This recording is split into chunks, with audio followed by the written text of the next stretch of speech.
Otroci družine Jakše vsak dan opravijo naloge, ki jim jih dodeli mami Tina.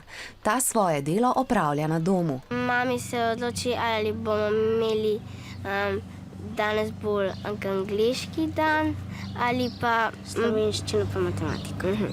Po zakonu o osnovni šoli ima vsaka družina pravico do izobraževanja svojih otrok na domu.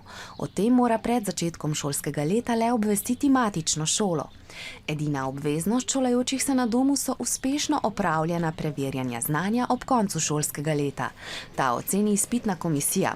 Tretješolko Piko čakata preverjanje iz slovenščine in matematike, dvojčka Žana in Matica, sicer šestošolca pa še iz angleščine.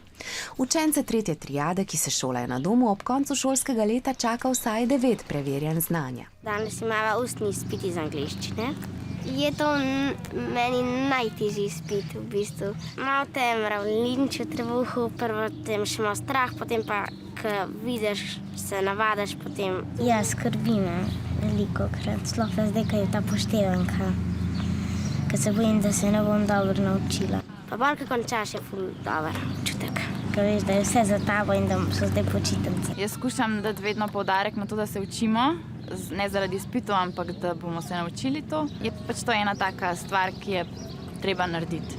Če katerega od preverjanj učenec, ki se šola na domu na matični osnovni šoli, ne bi uspešno opravil, se v naslednjem šolskem letu ne bi več smel izobraževati na domu. Tudi sicer to ni samoumevno, vsako leto se je treba glede tega odločiti znova. Če si želiš leva v šolo, če nama je v redu in če je mamici v redu, torej če lahko nauči.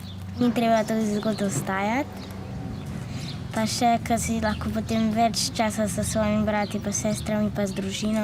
Vsekdaj vzamemo prost dan. Največja težava pa je stres ob koncu šolskega leta, zato si želijo, da bi bilo preverjanj več.